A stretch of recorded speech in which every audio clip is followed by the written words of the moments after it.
For me, I take time with people because I believe very strongly that hearing people's story, allowing people the space to tell their story and know that they're being heard is a big part of healing. Mm-hmm. So I allow time for that.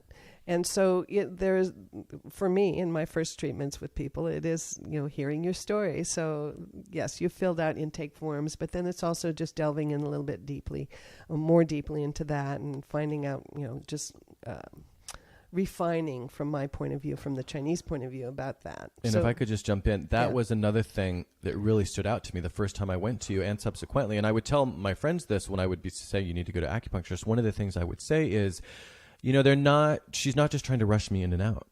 She's actually sitting there and looking me in the eye and having a conversation. Mm-hmm. And that's just not my experience with typical Western doctors. Usually it's kind of get you in and out. And that was just one of the things. And it's interesting that you bring that up because I noticed that, as a patient, and I really appreciated that as a patient. That actually is one of the things I picked up from Jeffrey along the way because his point, he gave a lot of examples of what you can be as an acupuncturist or as a Chinese doctor, however you want to put it. But it's more as a guide, as a helper, not as the person with all the information and all the answers. Yeah, that's not the authority figure. Yeah, yep. It's not yours.